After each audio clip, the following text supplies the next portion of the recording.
સુરેન્દ્રનગર અને વઢવાણ બંને જોડિયા શહેરો છે, જેમાં વઢવાણ એ પૌરાણિક શહેર તરીકેની આગવી ઓળખ ધરાવે છે.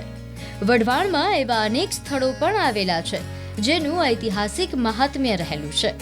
ત્યારે આ 700 વર્ષ જૂના ઇતિહાસને સાચવીને બેઠેલા આ શહેરને હેરિટેજ સિટી તરીકે વિકસાવવામાં આવશે. મહત્વનું છે કે સુરેન્દ્રનગરને હવે મહાનગરપાલિકાનો દરજ્જો મળ્યો છે. ત્યારે પૌરાણિક એવા માધા વાવ, હવા મહેલ, રાણકદેવી મંદિર સહિતના સ્થળોને વિકસાવવાનું અનોખું આયોજન કરવામાં આવ્યું છે. સુરેન્દ્રનગર જિલ્લામાં આવેલ વઢવાણ નગરી છે એ ઐતિહાસિક નગરી તરીકે ઓળખાય છે. વઢવાણમાં આવેલ ઐતિહાસિક સ્થળોને હેરિટેજ સિટી તરીકે વિકસાવવા માટે મહાનગરપાલિકા દ્વારા ₹2 કરોડથી વધુની ફાળવણી કરવામાં આવી છે. ખાસ કરીને વઢવાણમાં આવેલ હવા મહેલ, માધા વાવ, ગંગા વાવ તેમજ મહાવીર સ્વામીના પગલા સહિત અને રાણકદેવીના મંદિર સહિતના જે ઐતિહાસિક સ્થળો છે, આ ઐતિહાસિક સ્થળો અંદાજે 500 થી 1000 વર્ષ જૂના ઐતિહાસિક સ્થળોને હેરિટેજ તરીકે વિકસાવવાનું મહાનગરપાલિકા તંત્ર દ્વારા આયોજન કરવામાં આવ્યું છે. અને ક્યાંક ને ક્યાંક જે વઢવાણની જે ઐતિહાસિક જે ઓળખ છે એને પુરાતત્વ વિભાગ દ્વારા ક્યાંક ને ક્યાંક માત્ર ને માત્ર બોર્ડ મારીને સંતોષ માનવામાં આવતો. ત્યારે આ વઢવાણનો જે ઐતિહાસિક વારસો છે એ લોકો સુધી પહોંચે અને ખાસ કરીને જે રાજસ્થાનમાં જયપુર અને જેસલમેર જેવા જે ઐતિહાસિક સ્થળો છે, ઐતિહાસિક સ્થળોની સરખામણીમાં વઢવાણનો પણ તેઓ ક્યાંક ને ક્યાંક વિકાસ કરવાનું મહાનગરપાલિકા તંત્ર દ્વારા આયોજન કરવામાં આવ્યું છે.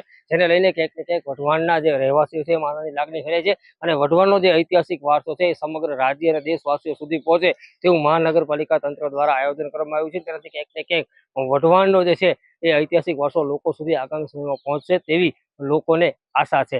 વઢવાણ એક ઐતિહાસિક નગરી કહેવાય છે અને અમારે બ્રાહ્મણ સમાજ દ્વારા એને કાશી, છોટા કાશી તરીકે ઓળખવામાં આવે છે.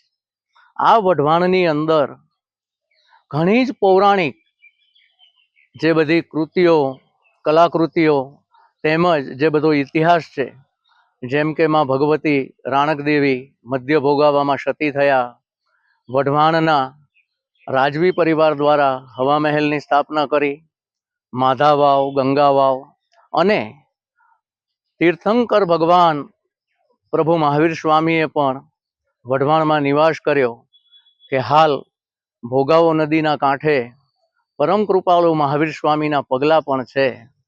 એવું ડિક્લેર કરવામાં આવ્યું કે 2 કરોડના ખર્ચે વઢવાણને હેરિટેજ સિટી બનાવવામાં આવશે, જેના કારણે આ બધા આપણા જૂના ઐતિહાસિક સ્થળોનો વિકાસ થશે. એનાથી આપણી અહીંયાની તેમજ રાજ્યની યુવા પેઢીઓને પણ આ વારસા વિશેની બધી માહિતી જાણવા મળશે કે વઢવાણ એટલે શું છે. વઢવાણ સુરેન્દ્રનગરનું મુખ્ય શહેર છે, પૌરાણિક નગરી છે અને આ હેરિટેજ સિટી બનતા આ બધા સ્થળોનો પ્રવાસન વિકાસ થતા વઢવાણની પ્રજાને તેમજ વઢવાણમાં રોજગાર વધશે અને પ્રવાસે આવનાર વ્યક્તિઓને પણ આ બધા પુરાતત્વ જોવા માટેનો ખૂબ જ લાભ મળશે. વઢવાણમાં માધા વાવ, ગંગા વાવ, હવા મહેલ, રાણકદેવીનું મંદિર, સ્વામિનારાયણનું મંદિર, ઘણા બધા વર્ષોથી સ્વયંભૂ શ્યામશંકર દાદાનું મંદિર, આવા ઘણા બધા ઐતિહાસિક સ્થળો આવેલા છે. અને જ્યારથી સુરેન્દ્રનગર મહાનગરપાલિકા બની છે અને જ્યારથી સરકારે જાહેર કર્યું છે ત્યાર પછી હમણાં થોડોક સમય પહેલા જ ઘણા બધા કરોડો રૂપિયાના ખર્ચે આ વઢવાણને હેરિટેજ સિટી તરીકે જાહેર કરવામાં આવ્યું છે. તો આનાથી એ ફાયદો થશે કે વઢવાણમાં માણસો જેટલા બધા આવતા હતા એ વધારે આવશે અને આ વિકસાવાશે, સ્થળને વિકસાવાશે અને જોડે જોડે વઢવાણના માણસોને આમ જનતાને પણ ઘણો બધો ફાયદો થશે. હાલ આ સ્થળોની એવી હાલત છે કે બહારથી રોડ ઉપર તે માણસો જોઈને નીકળી જ જાય છે, કોઈ અંદર જતા જ નથી અને કોઈ પૂછે તો કે હા એ છે, બસ જવા જેવું નથી એવું બધું કહે છે. એટલે હવે માણસો અહીંયા અંદર જશે, જોશે અને ઇતિહાસને જાણશે. સુરેન્દ્રનગર મહાનગરપાલિકા જ્યારે જાહેર થઈ એના પછી અમે અમારું પ્રથમ બજેટ નગરજનો માટે પ્રસાર કર્યો અને એમને કમ્યુનિકેટ કર્યો. જ્યારે અમને એ બજેટ પ્રસાર કર્યો ત્યારે અમે એમાં એક મહત્ત્વની જોગવાઈ એના અંદર રાખી હતી, જેમાં ઝાલાવાડ હેરિટેજ મ્યુઝિયમ એનું નિર્માણ જે છે એ 2 કરોડમાં અમને કરવાનું નક્કી કર્યો છે. એના સાથે જ્યારે ઇન્ટાક જેવી સંસ્થાઓ વઢવાણમાં આવી ત્યારે એમને એ પ્રપોઝ કર્યો કે એ જે શહેર છે એ લિવિંગ ફોર્ટ સિટી છે. દાખલા તરીકે ઘણીવાર રાજસ્થાનમાં આપણે જોયા હશે જેસલમેર જેવા શહેર, જેમાં ફોર્ટની અંદર જો છે એ શહેર હોય છે. એ તરીકે જ વઢવાણ સિટી એક એવી સિટી છે. તો એનાથી જે એક વિચાર આવ્યો, એમાં એ વિચાર એવું છે કે આગળ જઈને વઢવાણ શહેરમાં જે જુદા જુદા હેરિટેજ સ્ટ્રક્ચર છે, એમાં માધવ વાવ છે, ગંગા વાવ છે, મહાવીર સ્વામીના ડેરાસર છે, હવા મહેલ છે, અને એવા આપણા સરસ પ્રકારના ફોર્ટ પણ અહીંયા જ આવે છે.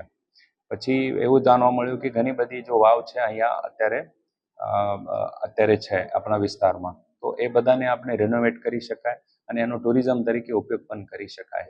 આ બાબત જે અમારા અત્યારે વિચાર ચાલી રહ્યું છે, આગળના 3 થી 5 વર્ષમાં અંદાજે 25 થી 30 કરોડના ખર્ચે એ સમગ્ર વિસ્તારને એક ટુરિઝમ સેન્ટર તરીકે ઊભા કરવાનો અમારો વિચાર છે. ખાસ કરીને મ્યુઝિયમની સુવિધા હશે, હેરિટેજ વોક હશે, રિસ્ટોરેશન સાથે ડેકોરેટિવ લાઇટિંગ હશે, ફૂડની વ્યવસ્થાઓ હશે.